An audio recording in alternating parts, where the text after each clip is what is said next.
Apa yang terjadi sebetulnya pada saat seseorang berdoa, pada saat seseorang berniat? Jadi Allah Ta'ala, yuk kita lihat lagi slide-nya. Allah menciptakan, Allah sebagai Khalik, Sang Khalik menciptakan alam semesta. Dan di dalam alam semesta itu ada manusia, kita ini. Kita kalau lihat alam semesta ini, Allahu Akbar, kayaknya kita kecil sekali di dalam alam semesta ini. Ya. Tetapi ternyata antara alam semesta ini dengan manusia itu saling mempengaruhi. Alam semesta dipengaruhi oleh manusia dan manusia juga nanti mempengaruhi alam semesta. Dari apa? Oh banyak. Dari perilakunya, manfaatkan apa yang ada di alam semesta ini. Ya, kekayaan-kekayaan alam yang Allah berikan. Ya. Dan ternyata bukan dari perilaku saja apa yang kita lakukan. Juga dari pikiran dan perasaan kita. Mempengaruhi alam semesta. Walaupun kita sangat-sangat kecil di alam semesta itu. Baru terasa terlihat kalau kita apa Bu? Naik pesawat. Awalnya masih gede, manusia pas naik, ih kecil ya Allah kecil banget. Ya. Iya, gunung saja kita lihat dari atas sudah kecil apalagi manusia. Nah, sekarang bagaimana caranya manusia ini Allah berikan perangkat-perangkat untuk mempengaruhi alam semesta, ya. Dengan tubuh yang Allah berikan sempurna dari ujung rambut sampai ujung kaki, ya.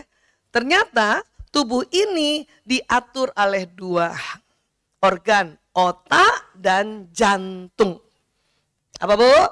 Otak dan jantung. Ya. Orang selalu pikir otaklah segala yang mengendalikan tubuh ini. Betul. Tapi kalau nggak ada jantung atau orang bilang kolbu, maka kita bisa jadi apa? Makhluk yang seperti ini Bu. Lu mau yang kayak gini Bu? Saat-saat ini manusia bisa punya karya, ya, bikin sesuatu kayak manusia, tetapi ya hanya ada sistem otaknya. Namanya robot. Tapi nggak ada sistem jantung, nggak bisa. Manusia sampai saat ini ngaku nggak bisa bikin ada sistem jantung atau sistem kolbu. Ya. Kita juga alhamdulillah ya Allah. Coba pegang dulu Bu jantungnya Bu. Coba Bu. Ada jantungnya Bu? Alhamdulillah. Nggak copot ya. Coba doa dulu ya Allah. Berterima kasih alhamdulillah ya Allah. Allah ciptakan jantung, ciptakan kolbu untukku. Ya, rasakan Bu, rasakan Bu. Bisa rasakan detaknya Bu? Ah, ada yang nggak kerasa? Waduh. Cari Bu, cari Bu. Tengah agak ke kiri. Dep, dep, dep, dep, dep, dep. Kalau ibu nanti hari ini kerasanya kecil, coba nanti pas turun tangga atau naik tangga ya. Itu ibu rasa lebih kenceng lagi. Duduk, duduk, duduk. Ah, itu. Ya, satu lagi Bu. Syukuri dulu. Ayo, usap-usap kepalanya Bu. Alhamdulillah. Ada otaknya Bu? Alhamdulillah, takut lupa ya. Bilang terima kasih. Alhamdulillah ya Allah. Ya Allah, alhamdulillah segala puji bagimu ya Allah. Engkau ciptakan otak bagi diriku ya Allah. Ya, bayangin ibu punya otak ya. Oke. Kalau ibu nggak tahu bentuk otak ibu, kurang lebih kayak gini lah. Ya, waktu tanggal 7 Mei juga saya cerita tentang otak. Karena memang saya senang membahas sesuatu itu dari ilmu otak dan ilmu dari tubuh kita. Ya, jadi otak itu ada otak besar, ada otak kecil. Terbagi dua. Ya, di dalamnya Allah ciptakan namanya sel otak. Ya Bapak ya Bu, kita belajar sedikit anatomi. Karena ini ada di dalam diri kita.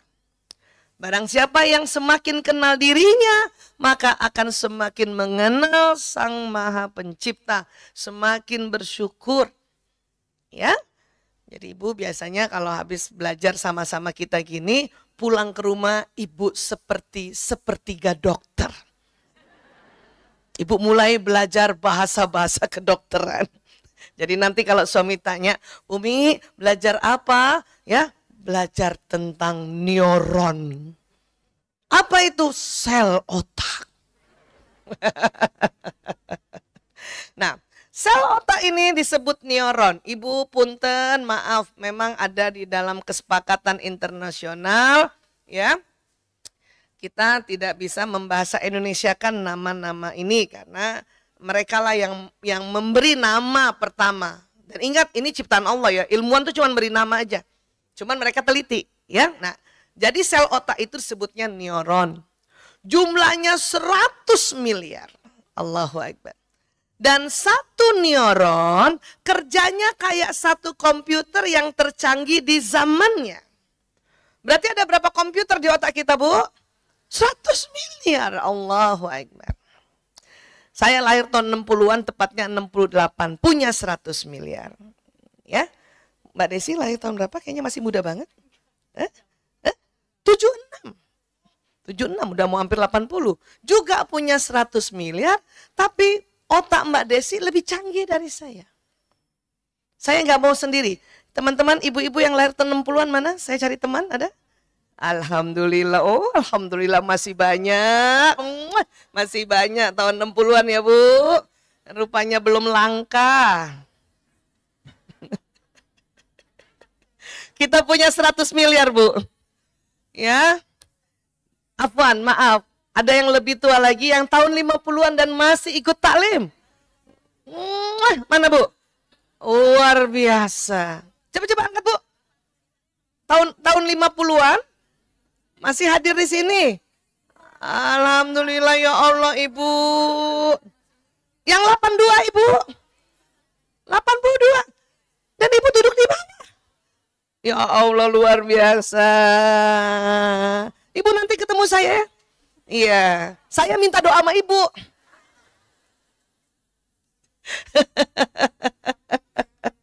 Masya Allah. Allahu Akbar. Kita ya. Buat ibu-ibu, kakak-kakandaku yang hari ini hadir, yang usianya lebih tua dari saya, juga punya 100 miliar. Punya. Ya.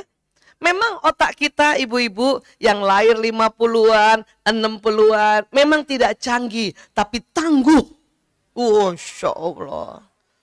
Makanya saking tangguhnya, tahu karya? Karya, produksi, teknologi saat itu, ya, itu juga tangguh. Contoh, televisi yang dihasilkan oleh karya orang-orang yang lahir tahun 50-an, 60-an, itu tangguh banget, Bu. Makanya kalau dia rusak, dipukul. Iya nggak, Bu? Coba ingat. Masih ingat nggak, Bu? Masih dapat, Bu? TV kalau rusak, ibu kita bilang, pukul nak, pukul nak. Pukul atasnya. Ibu saya orang Palembang, tinggal di Makassar, ya, pakai logat Makassar. Pukul nak, pukul nak. Ya, itu saya ingat banget itu, ya. Tuti Aditama. Dia baca berita goyang-goyang. Saya bilang, "Ibu, goyang-goyang TV-nya. Pukul nak di atas." Pak. Kalau masih jelek, sampingnya nak. Pak, jadi bagus.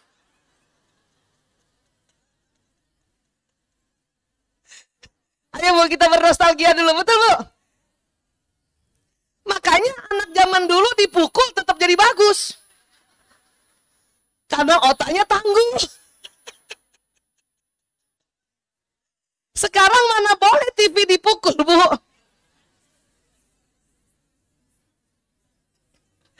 Ibu pukul TV sekarang hancur. Karena ya, semakin tahun memang semakin canggih. Tapi semakin lembut. Makanya era sekarang namanya soft touch.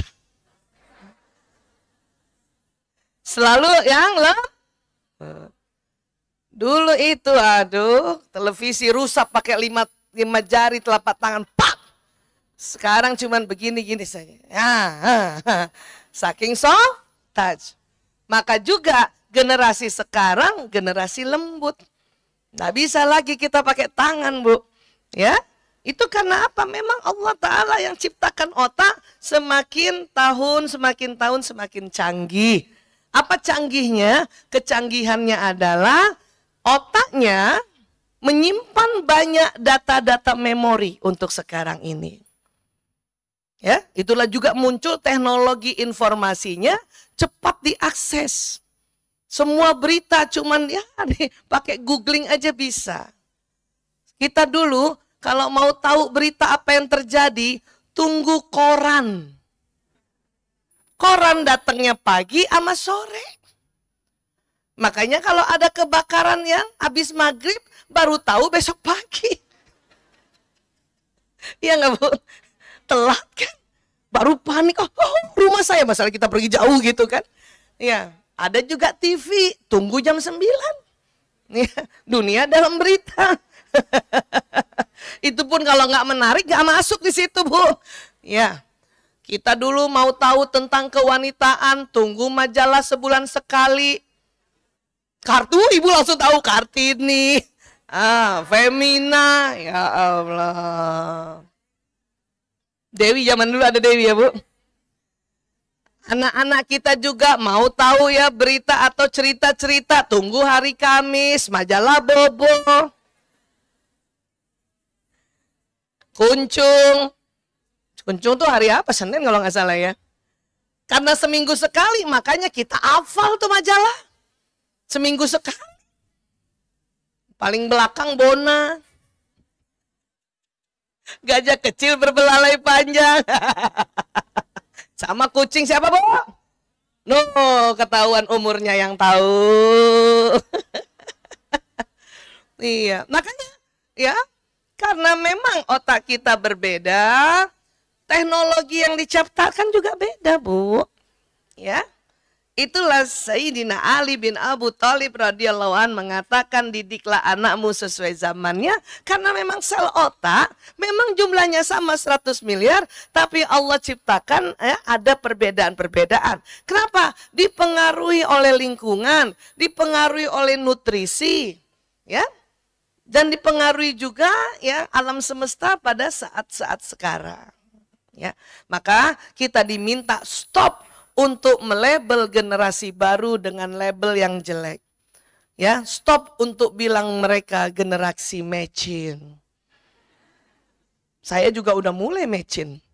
Ya, saya kecil kata ibu saya juga makannya mie instan. Stop bilang mereka generasi galauers. Stop bilang anak-anak kita generasi rebahan. Mari kita sebut mereka sebagai generasi Qur'ani, generasi Robbani. Kenapa? Bayangkan ditemukan metode-metode hafal Quran. Masih kecil udah hafal 30 juz. Saya aja kuliah baru hafal juz 30. Bukan 30 juz. Ya, padahal sekolahnya udah di Al-Azhar dulu. Metodenya belum secanggih sekarang. Kenapa? Karena apa yang kita ucapkan itu menjadi doa. Ya. Jadi kalau sekarang orang tua tanya, Bu Aisyah gimana sekarang mendidik anak sekarang? Ya, pokoknya ibu stop untuk tidak bilangin mereka generasi yang buruk-buruk. Udah gitu aja. Ya, berbaik sangka lah. Nah, dan sistem saraf ini, boleh slide-nya lagi. Mungkin ada TV-TV ya, di bawah juga ada TV ya, di luar kelihatan kah? Kalau enggak mungkin bisa buka, pakai ada YouTube ini ya, dibuka pakai. Oh ya, maaf ya. Saya maaf sekali harus pakai gambar karena mau bicara tentang tubuh manusia ya. Nah, kabel-kabel ini ternyata saling berhubungan. Seperti ini ya. Dia tersambung-sambung. Allahu Akbar. Gitu sambungannya. Ya. Sambungannya ini semakin diulang, sambungannya semakin kuat. Makanya semakin ingat. Apa yang kita lihat, apa yang kita dengar, apa yang kita hidu di hidung kita, apa yang kita kecap di lidah, apa yang kita ucapkan, apa yang kita lewat tangan, lewat kaki kah, ini sambungan otaknya berulang. Itulah makanya mengapa untuk belajar kita diminta mengulang. Ya. Baca Quran juga, makanya ada metode murojaah. Supaya apa? Ini di otak tersambung. Kalau ibu merasa, aduh Bu Aisyah, saya nih terlambat ini ya menghafalkan Quran. Tenang aja Bu, Ulang aja terus. Ulang, ulang, ulang. Beberapa ulama mengatakan satu ayat diulang 40 kali. Ibu hafal. Ulang, baca lagi, ulang, ulang. Kamu lagi tutup mata, ulang gitu. Tapi memang usia semakin muda lebih gampang lagi. Kenapa? Karena belum memikirkan banyak hal.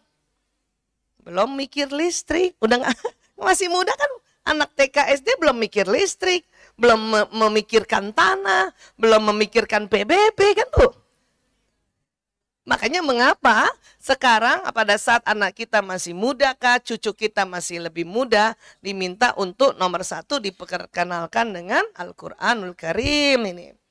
Ya, tapi kita yang sudah terlanjur dulu, ya sudah banyak sambungannya, bukan berarti belum atau tidak bisa belajar lagi. Kenapa? Kata para ahli 100 miliar tadi Bu, kalaupun umur kita sampai 100 tahun, belum ada kan 100 tahun? Mau sampai 100 tahun? Nggak mau. Lah maunya berapa Bu? Ibu mau pasnya berapa? Hah? Reuni kata Mulusi nggak ada temennya ya. Rupanya sampai 100 tahun pun sambungan di otak yang 100 miliar belum tersambung semua.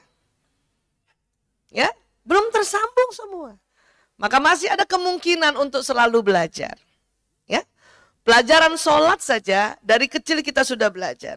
Tapi harus terus disampaikan. Karena semakin hari semakin faham kita kenapa sholat itu diwajibkan oleh Allah. Karena tambah lagi, tambah kuat itu sambungannya tadi. Ya, boleh ya slide-nya dulu kasih sistem saraf ini. Ya, nggak usah wajah saya, biarin. Kalau wajah saya udah sering dilihat ya. Isi dalaman otak jarang kan? Nah ini ya, nah itu. Oke, Masya Allah, ya Allah, ya Rob. Nah sekarang, rupanya bagian-bagian otak ini banyak. Ya, banyak. Nah, pernah dengar istilah akal? Pernah dengar Bu? Nah, akal itu di dalam otak itu tempatnya adalah yang bagian depan, di belakang dahi. Atau orang bilang jidad. Ada kol-kolannya lagi. Coba belakang dulu Bu, jidad. Nah, di belakang dahi atau jidat ibu itu ada bagian otak. Ya, namanya lobus frontalis. Inilah apabila kita dikasih pelajaran sesuatu oleh orang tua kita waktu kita bayi dulu, masuk di situ. Terjadi sambungan di situ. Diberikan nasihat, masuk di depan sini. Pada saat kita sudah bisa belajar sendiri juga, kita belajar masuk di sini. Ya, kita mengaji dan mengkaji juga masuk di sini. Depan sini Bu. Allahu Akbar. Ya. Adapun nanti otak yang warnanya putih walaupun aslinya nggak putih ke belakang, itu sudah ada data-datanya Allah masukkan. Sudah ada datanya. Kalau yang di depan ini yang saya kasih warna merah itu belum ada data-datanya. Inilah makanya mengapa disampaikan bahwa setiap anak yang lahir itu bagaikan kertas, orang tuanya lah yang memberikan warna atau gambar atau mewarnainya. Ini yang bagian depan Bu. Bagian depan. Ya, Allahu Akbar. Nah sekarang, ternyata bukan hanya di bagian otak saja. Apabila kita diajarkan oleh orang tua atau belajar sendiri, apabila dinasehati, ya, apabila kita mengaji dan mengkaji, ternyata di jantung, karena tadi kita belajar jantung ya, di jantung manusia, tuh,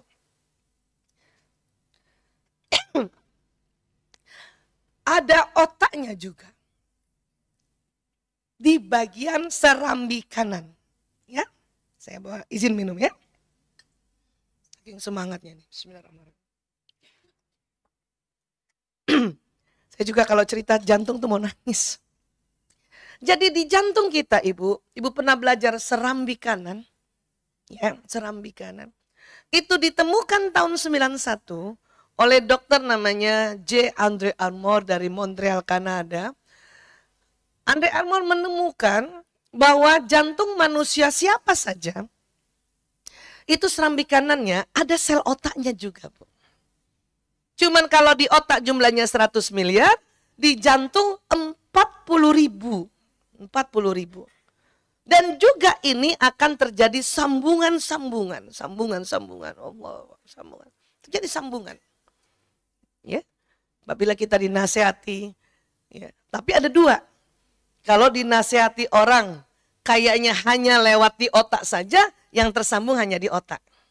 Tapi apabila kita dinasehati seseorang, atau belajar sesuatu, ya, atau mendengarkan pelajaran, dan rasanya sampai jantung, maka yang tersambung selain otak juga di jantung. Allahu Akbar. Ini yang namanya the power of qalbu. Andre Almor menemukannya tahun 91. Ya. Namun ulama kita, Imam Al-Ghazali menemukannya ini tahun 1110 Masehi. Mana lebih duluan? Imam Al-Ghazali. Walaupun waktu itu belum ada teknologi ya USG jantung atau CT scan jantung, belum ada.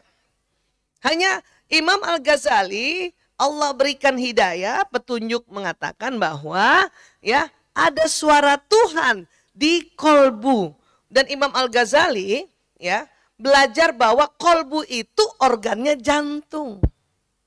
Walaupun diartikannya hati di Indonesia, tapi Indonesia mengartikan hati. Nenek moyang kita dulu vocabulary-nya belum sampai punya vocabulary jantung.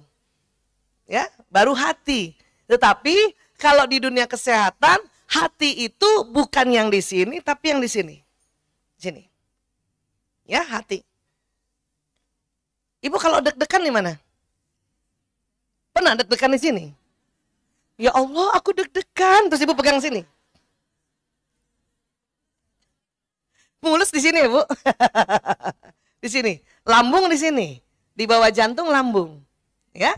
Lever atau hati atau heper tuh di sini. Sini nih. Ya, paham ya, Bu? Iya. Tapi tidak mengapa kalau kolbu karena terlanjur di Indonesia diartikannya hati, ya sudah nggak apa-apa. Ya. Tapi harus tahu bahwa organnya jantung. Jantung. Nggak usah ribut di luar sana, salah itu. Harus ganti jantung, nggak usah, nggak enak ngomongnya. Nanti lagunya AA berubah. Harusnya kan jagalah hati, ya Bu. Jangan kau jagalah hati. Nah, kalau diganti jagalah jantung. Nggak enak kan? Padahal maksud ibu tuh memang jantung. Ya, mungkin lebih tepatnya tuh jagalah kolbu. Itu lebih tepat sebetulnya. Ya. Dan ibu, siapa yang sering kalau foto gaya ibu begini?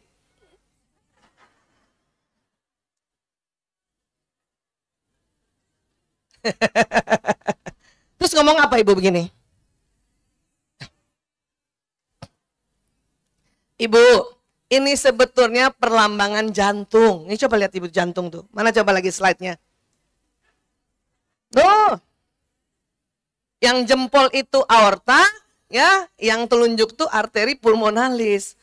Yang ini juga termasuk nih, karena jantung manusia itu besarnya sekepalan tangan masing-masing. Coba kepalkan tangan dulu ibu, taruh di dada ibu. Nah itu sebesar itu. Ibu naikkan begini, itu persis kan gambarnya kan? Bukan nggak boleh ibu kayak gini. Cuman maksud saya, coba diganti kalimatnya, jangan sarangnya gitu. Kan kita di Indonesia. Coba ganti-ganti dengan apa? Ya, my kolbu. Kolbuku. Gitu. Karena aslinya memang ini kolbu.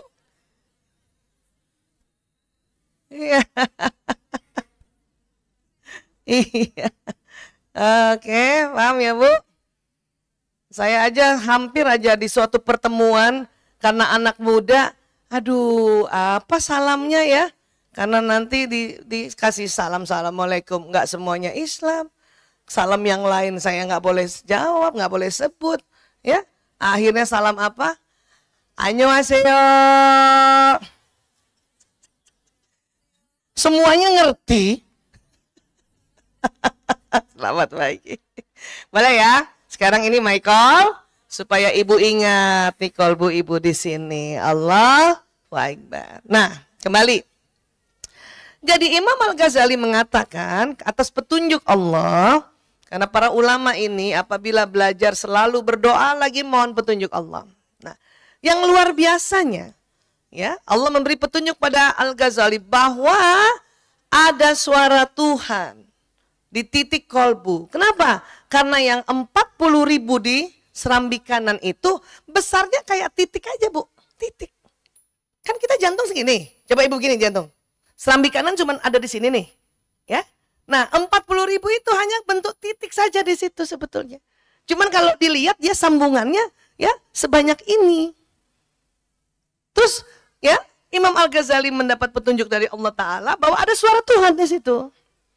Maksudnya apa Bu Aisyah? Jadi sudah ada suara Tuhan sebetulnya di kolbu manusia, di jantung manusia. Itu baru diteliti tahun 98 Ibu, baru ditemukan. Di mana penelitiannya ada tempat yang memang dibuat khusus untuk meneliti jantung atau kolbu. Namanya Institute of Hermat. Itu kerjasama Inggris dan Arab Saudi. Masya Allah. Apa yang dibilang oleh para ilmuwan tahun 98? Mereka menemukan memang ada suara Tuhan di jantung. Masya Allah. Bahkan para ulama yang ikut bergabung di Institute of Hermat mengatakan bahwa suara Tuhan itu termaktub di Al-Quran. Maka mereka menyimpulkan berarti ada Al-Quran di jantung kita masing-masing, Bu. Cuman memang sambungannya masih tipis. Sambungannya masih tipis waktu kita lahir. Itulah kita disuruh mengaji dan mengkaji ulang-ulang agar sambungan yang tipis Al-Quran yang ada di jantung kita, Bu, di kolbu kita semakin kuat, semakin kuat, semakin kuat, semakin kuat. Sehingga apa? Sehingga jantung ini ternyata ada kabel saraf khususon ke otak. Kalau otak salah berpikir, otak salah menganalisa, keliru menganalisa, kolbu yang ngasih tahu itu keliru. Tapi kalau kalbunya diasah, itu istilahnya. Kita ngaji dan mengkaji. Ya, seorang anak misalnya diajarkan oleh ibunya untuk ya kalau ujian tidak nyontek atau jujur. Itu masuk di otaknya. Misalnya ya, suatu ketika dia ujian, oke, dia berusaha tidak nyontek. Tapi di otak ini juga dia punya pengalaman bahwa kalau nilainya jelek, ibunya marah. Kalau nilainya jelek, tidak masuk ranking. Dia punya pengalaman yang bercampur di otak itu. Dan di belakang otak ada otak emosi. Satu waktu kita bahas, hari ini enggak, ya. Ini otak emosi yang selalu mengatakan bahwa ya, selalu memberikan masukan bahwa kalau kamu nilainya jelek, nanti kamu dimarahin ibumu. Makanya ada namanya emosi takut. Maka si otak menganalisa bahwa itu lihat tuh pengawasnya sedang nggak lihat, pengawasnya juga lagi ngantuk. Coba kamu lihat aja di sebelah temanmu. Itu kan otak analisa seperti itu karena otak bisa menganalisa. Kalau si anak ini nggak pernah diajarkan bahwa Allah Maha melihat, Allah Maha mengetahui, Allah lebih senang kita jujur, atau dia tidak pernah diajarkan tentang ya ayat-ayat Al-Quran tentang keimanan, maka otak ini nggak ada yang ngasih tahu. Kalaupun ada, ya juga mungkin sambungannya yang di kolbu ini belum sambungan yang suara Tuhan. Karena suara Tuhan itu suka ditutupi dengan sambungan baru, ajaran baru. Paham ya Bu? Maka dia nyontek. Coba kalau kita ajarkan anak kita Allah Maha melihat nak, ya. Terus ibu juga bilang, Bunda juga suka kalau kamu jujur. Ya, nggak apa-apa, nilainya di bawah nilai standar, ya, kan ada remet. Kan enak sekarang ada remet. Kalau zaman kita dulu, ngulang tahun depan. Ya, ibu tenang aja. Justru anak kalau yang ulangan pertama dia nggak lulus kan dia belajar lagi kan. Apa yang terjadi tersambung lagi kan. Mana semakin ingat, udah tenang aja. Tenang nak, ibu mengutamakan kejujuran. Ya. Nilai rendah, ada remet. Nah. Ibu lebih senang Allah Maha melihat, kamu tahu itu. Maka nanti jantung bilang sama otak, Allah Maha melihat, gak usah nyontek. Ibumu juga ibu bijaksana. Dia mengerti barangkali kamu belum tahu. Ya, nanti kamu belajar lagi. Kan ada rempet. Gitu. Kolbu juga bisa bilang begitu, Bu. Makanya kolbu ini yang Rasulullah sampaikan, ada mudghah, ada seonggok daging yang apabila ini baik, baik pula seluruh tubuh. Apabila ini buruk, buruk pula seluruh tubuh. Paham ya, Bu? Iya. Kenapa? Karena rupanya sambungan yang ada di jantung, sambungan Al-Quran, memang masih sudah ada tapi masih tipis, sering ketumpuk dengan sambungan lain, dengan ajaran lain. Kalau anak kita tidak ajarkan dari kecil. Gitu. Misalnya pasien-pasien saya yang kena narkoba. Dari kecil bapak ibunya sibuk.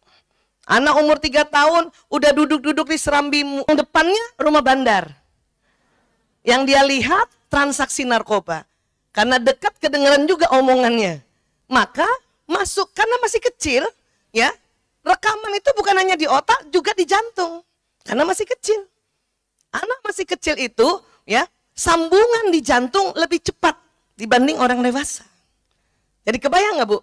Suara Tuhannya lama-lama ketutup nih di jantung ini dengan transaksi-transaksi narkoba oleh para bandar dan siapa tadi pasien yang beli di bandar itu. Maka kadang tertutup itu. Akhirnya dia dengan gampang terpengaruh. Sampai sini bisa paham dulu, Bu? Tentang kolbu. Nah, dan luar biasanya huruf-huruf hijaiyah dalam Al-Quran, dalam kitab zikir, itu pasti sampai ke sini. Kalau kita sebut Tuhan, coba ibu ngomong, Tuhan. Itu nggak bergetar sampai bawah. Sekarang Allah. Allah. Bergetar nggak sampai apa? Karena yang mau disambungkan selain otak juga yang otaknya di kolbu. Coba nanti rasakan semua zikrullah, semua ayat-ayat Al-Quran itu sampai di jantung terasanya itu. La ilaha illallah. Ayo, Bu. La ilaha illallah. Rasa nggak, Bu, sampai jantung? Ya, karena ini nanti akan terjadi sambungan lagi tadi di jantung kita. Allahu Akbar tuh. Ngomong Allahu Akbar aja. Allahu Akbar. Itu sampai itu. Allahu Akbar. Ya. Astaghfirullahalazim. Rasa nggak sampai itu? Karena dia akan terjadi sambungan di kolbu itu. Ya. Dengan misalnya ibu bilang, saya mohon ampun. Coba ibu ngomong, saya mohon ampun. Sampai di leher doang tuh, Bu. Ngerti ya, Bu? Kenapa memang kita baca Qur'annya itu harus huruf hijaiyah yang Allah sudah rangkaikan sedemikian rupa. Paham ya? Apa kaitannya dengan doa, Bu Aisyah? Oh ya, pada saat kita berdoa, saat kita lafazkan doa, ya, apa yang diajarkan oleh Rasulullah itu pasti kena sambungannya di otak, juga sambungannya di kolbu. Walaupun memang pada saat kita berdoa, ya, diperkenankan untuk bahasa kita sendiri. Hanya memang kadang dia cuma sampai leher. Makanya mengapa sebelum doa kita buka dulu dengan salawat, kita buka dulu dengan istighfar, ya, kita buka dulu dengan menyebutkan Asmaul Husna supaya bergetar dulu sampai kolbu tuh. Ya. Tadi waktu yang cerita saya minta mobil itu, Bu, itu diawali oleh salawat nariyah. Diawali juga dengan membaca, ya, Asmaul Husna. Terutama kalau lagi mepet, yang khususnya yang kaitannya Allah Maha Pemberi rezeki. Ya Rozak, ya Rozak, ya Ghani. Coba ibu ngomong yuk. Ya Rozak, ya Ghani, ya Mukni. Itu sampai ya ke dada, Bu? Sampai ya? Masya Allah. Maka seperti itulah doa. Ya. Terus apa yang terjadi, Bu? Rupanya tubuh manusia itu, ya, boleh slide lagi, bukan hanya ada badan kasar. Coba ibu pegang dulu badan ini. Ini namanya badan kasar. badan sel-sel, seluler. Ya. Rupanya bukan hanya itu tubuh manusia. Ada badan halusnya. Cuman dalam istilah internasional nggak bilang badan halus, nanti salah pengertian. Maka disebut badan bioplasmik. Apa maksudnya? Dari tubuh kita keluar cahaya, keluar nur, keluar sinyal, keluar gelombang elektromagnetik. Ya. Dari mana Bu Aisyah? Dari titik-titik pembuluh meridian namanya yang ada di subkutis atau di bawah kulit. Dari ujung rambut sampai ujung kaki jumlahnya 360. Ya. Dan titik-titik ini Bu, yaitu ibarat pori-pori. Cuman pori-pori itu nama untuk titik-titik yang di kulit. Pori-pori di kulit juga mengeluarkan zat, cairan dan garam. Coba Ibu jilat tangan Ibu sedikit. Asin? Karena memang mengeluarkan garam. Nah, ada pori-pori yang di bawah kulit, tapi disebutnya bukan pori-pori. Disebutnya pembuluh meridian. Ini mengeluarkan cahaya. Dari mana? Dari sel tubuh yang diproses. Dari sel tubuh yang diproses. Ya, kalau kita cerita ini, wah itu bisa 2 semester. Sekarang Ibu rasakan saja. Oh, dari sel tubuh. Ya, dari makanan yang diminum, yang dimakan, minuman yang diminum, itu dia. Dari situ dia keluar. Ya, cahaya ini keluar. Diproses luar biasa. Dan pembuluh meridian yang bulat-bulat itu Bu, dia berputar berlawanan arah jarum jam. Kalau Ibu taruh jam di sini, ya, nah, putarannya berlawanan arah jarum jam, ya, seperti orang bertawaf. Dia bertawaf memang Bu, 360 ngeong, gitu Bu. Kadang putarannya cepat. Kalau putarannya cepat itu berarti sinyal yang keluar semakin panjang, semakin cepat. Kadang putarannya lembek, sudah mulai tersendat-sendat. Ibu percaya tubuh kita mengeluarkan nur, cahaya, gelombang? Ibu, kita punya HP. Ibu punya HP nggak? Punya. Gadget atau HP ini dulu tahun 1973 ditemukan oleh perusahaan HP. Ya, ini juga bukan di endorse, cuma sejarah saja. Motorola, pernah dengar itu? Ada salah satu anak buah Motorola tuh cerdas, diberi petunjuk juga oleh Allah ya, walaupun bukan non Muslim, dia non Muslim. Ya, tapi orang kalau ada ilmuwan berniat meneliti tentang alam semesta, Allah beri petunjuk. Ya, nah. Martin Cooper itu waktu membuat telepon genggam terinspirasi dari tubuh manusia yang dimana ada badan selulernya, ada badan bioplasmiknya. Cuman tahun dulu itu 73 telepon genggam sebesar batu bata. Siapa yang punya ayah punya telepon genggam sebesar batu bata? Oh, pasti orang yang berada itu. Karena mahal. Ya Allah, itu gaya banget tuh ya, biar kata sebesar batu bata bangga banget taruh di semua. Akhirnya berproses tiap tahun teknologinya semakin kecil. Pernah satu ketika pager, tahu Ibu pager? Nggak bisa ngomong langsung, dia bunyi aja tininit. Baca, hubungi rumah, telepon rumah. Pernah Bu satu masa begitu? Berarti kan buat kita yang umur-umurnya yang lahir tahun 50, 60 sudah melewati masa-masa teknologi beragam-ragam ya. Mulai dari telepon yang diengkol, ada sampai yang sekarang. Allahu Akbar. Nah, telepon genggam ini ya, ini bekerjanya kayak tubuh manusia.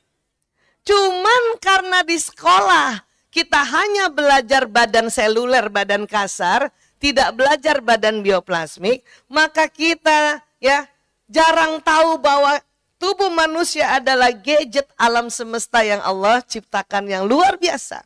Yang sinyalnya luar biasa, Bu. Ya, jadi sinyal ini Allahu Akbar keluar dari tubuh kita. Memang nggak kelihatan dengan kasat mata. Itu kebijaksanaan dari Allah. Karena Allah maha bijaksana. Karena kalau ibu lihat sinyal ibu keluar benar-benar kelihatan, ya ribet bu. Ribet. Belum lagi sinyal dari providernya ibu. Nanti ibu kerjanya begini dong. Mau kemana itu sinyal? Maka Allah kasih kebijaksanaan, nggak usah lihat. Ya, ini sinyal ini. Ini ada ilmunya nggak Bu Aisyah? Ada. Ini ilmunya namanya fisika kuantum. Allahu Akbar. Ya. Bahkan seluruh titik-titik, bahkan persendian. Nah, Ibu, untung badan kita ada daging sama kulit. Kalau Ibu foto kayak gitu sebetulnya. Jangan sok-sokan. Kalau Ibu sarang yuk, itu bentuknya kengkorak. Aslinya begitu Bu, kita Bu. Itu sendi-sendi itu juga 360. Ya 360 itu berupa putaran. Ya. Nah, jadi tubuh manusia karena berlapis-lapis, ya, itu saking Allah membuat manusia itu sempurna. Ya, berlapis-lapis. Maka nggak kelihatan lagi kalau ada sinyal, padahal sinyal ini berpendar-pendar dari tubuh manusia. Allahu Akbar. Tidak pernah berhenti. Kalau berhenti, maka sinyal ini akan kembali ke Allah Subhanahu wa Ta'ala, dan badan seluler kita kembali ke tanah. Itu nggak pernah berhenti, Bu. Tapi panjang pendek bisa. Bisa.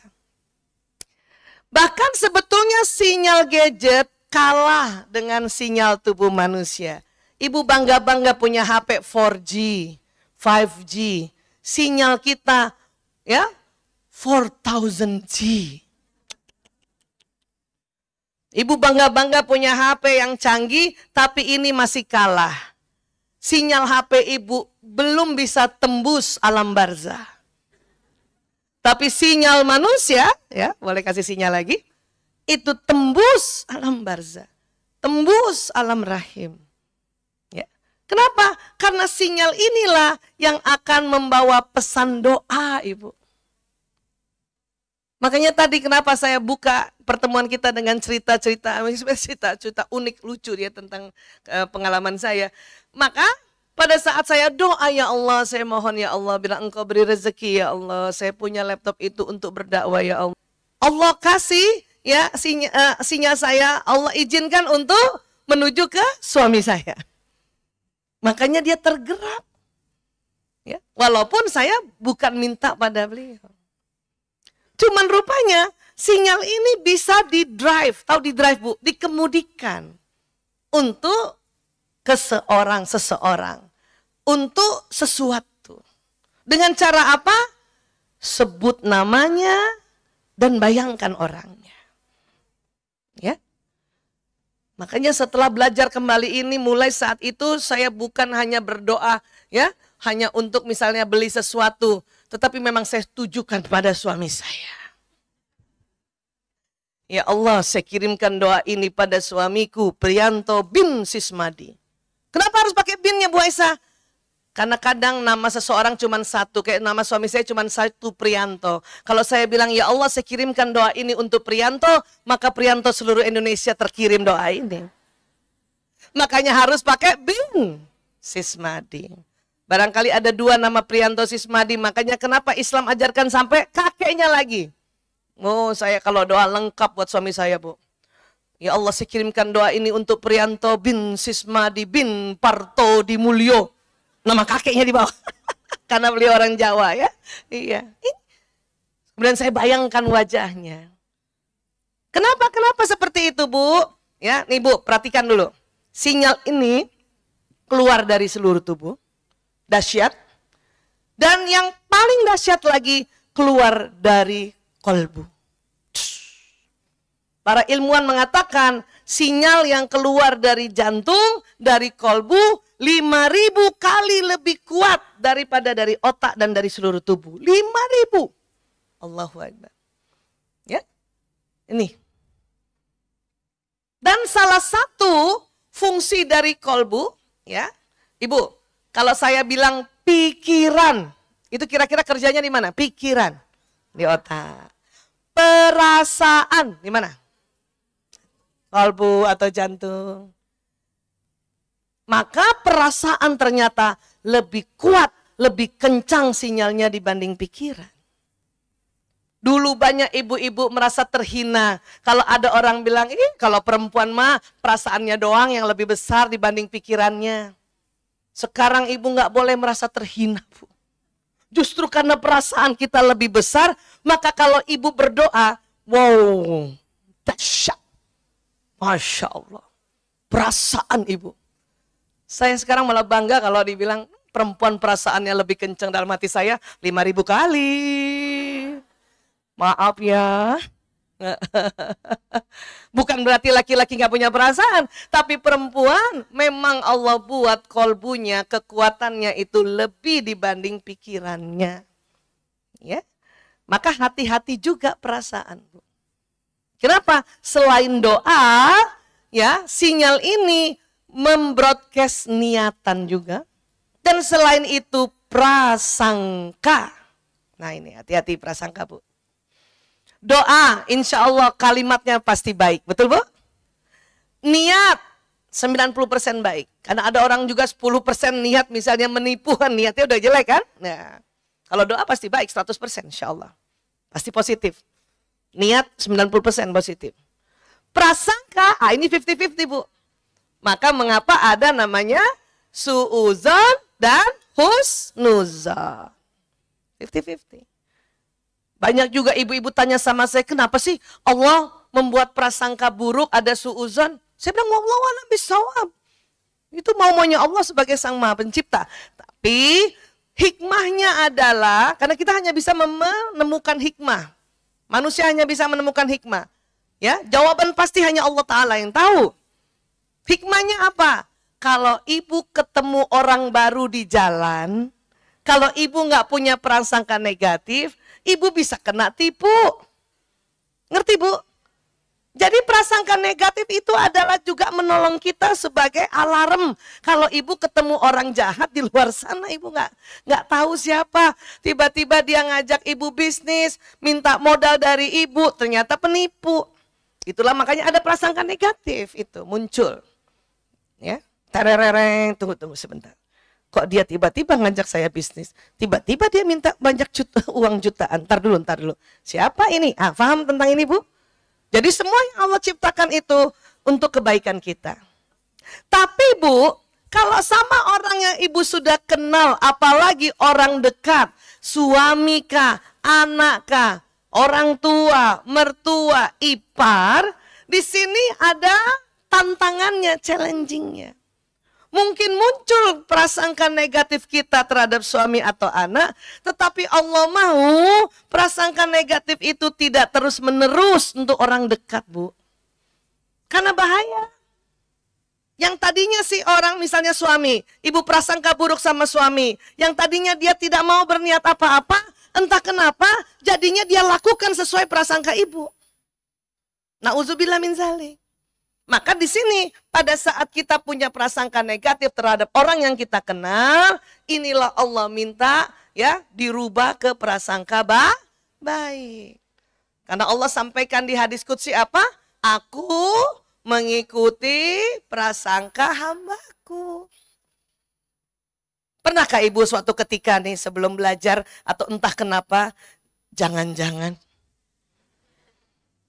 terutama ibu-ibu yang mungkin suaminya keluar kota, udah lama nggak pulang, udah lama nggak ngasih kabar.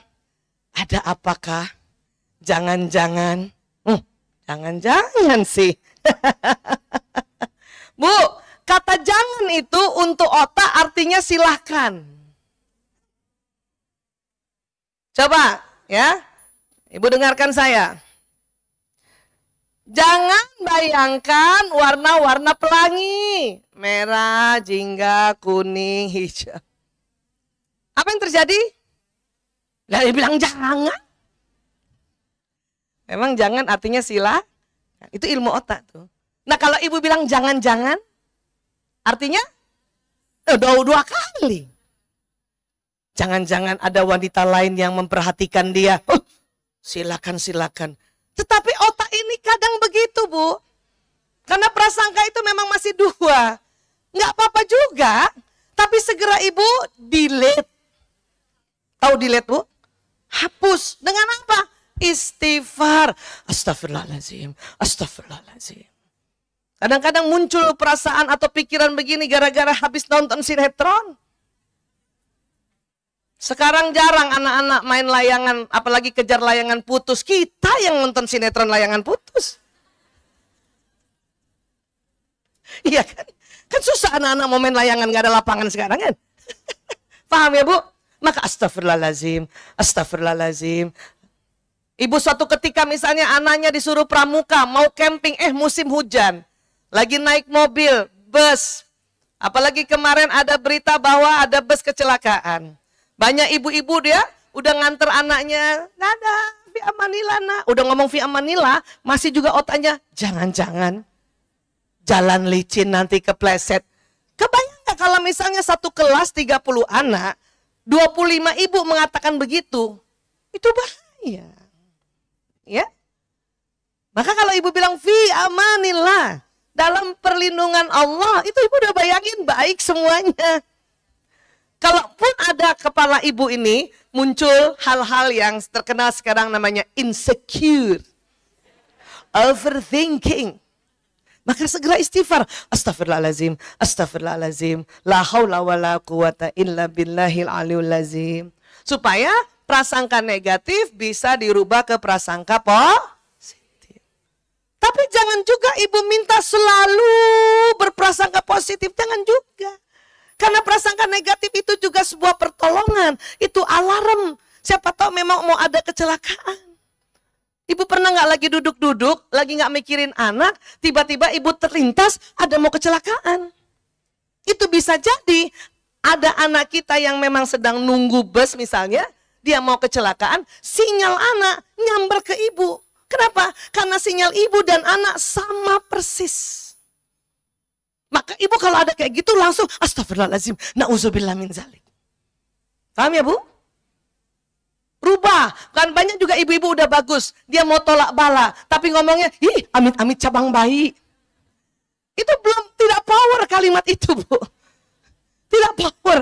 Ya, na'udzubillah min zalik ya Allah. Langsung ibu doa supaya itu menjadi tolak bala. Bisa saja anak akhirnya nggak ketabrak, cuman keserempet doang anginnya.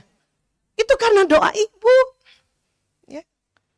Bapaknya nggak doa Ibu Aisyah. Masalahnya begini, bapak-bapak dikala dia sudah mulai bekerja, ya, mencari nafkah, otaknya penuh dengan kreativitas untuk bekerja, terkadang lupa mendoakan kita.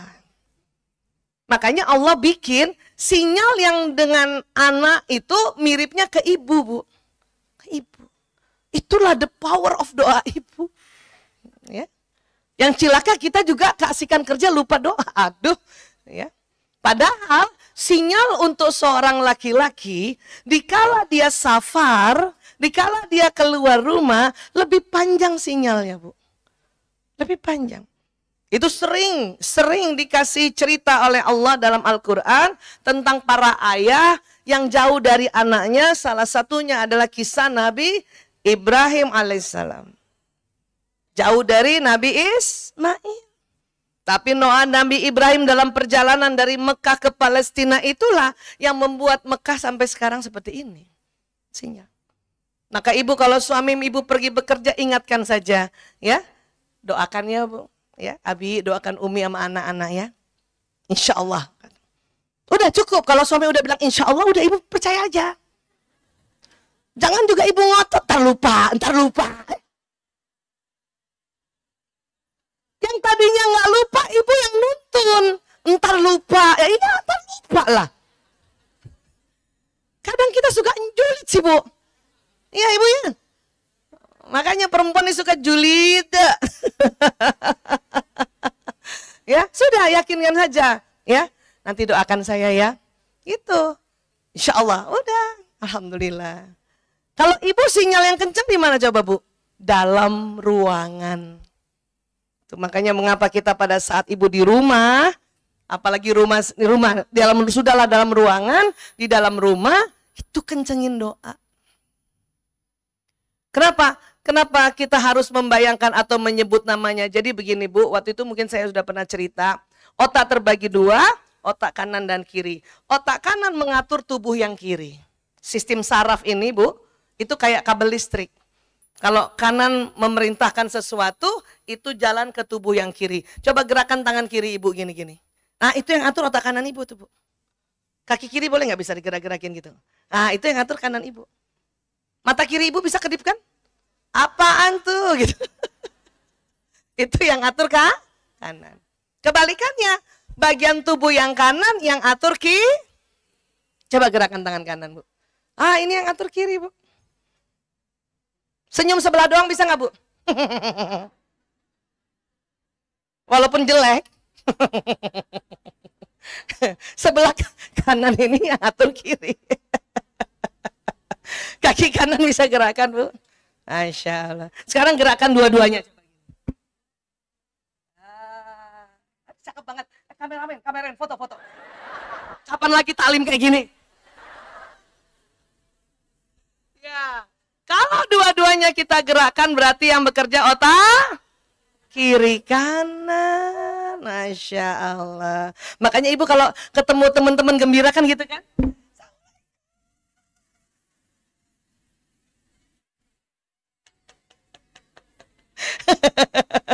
Saking gembiranya Bu. Masya Allah. Ngerti ya Bu? Nah, jadi otak kiri tadi mengatur tubuh yang kanan, otak kanan mengatur tubuh yang kiri. Pada saat kita doa, kita sebutkan lafaz doanya, itu kerja otak kiri. Kalau kita lafaz doa kita sebut kerja otak mana Bu?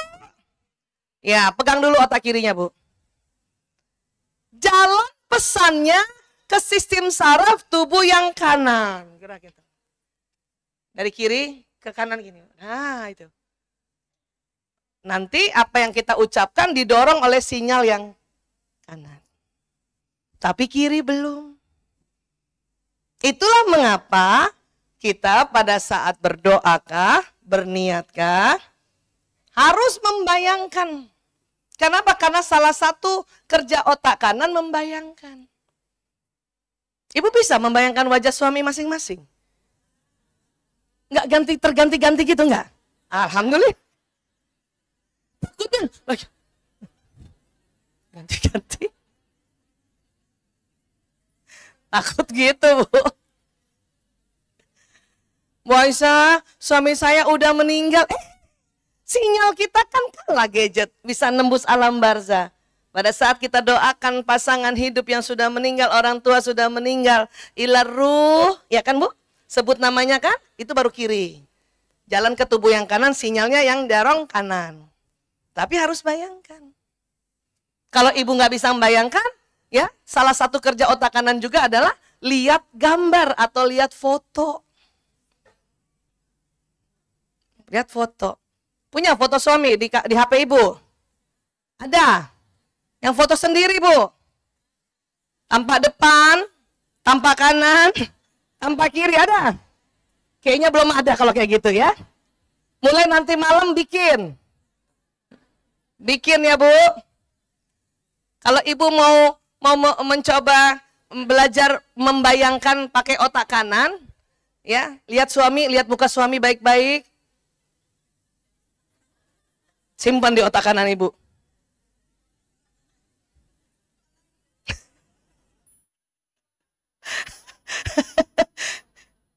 Sayangnya pas lihat muka suami, ibu lihat sinetron. Kesimpannya terganti-ganti.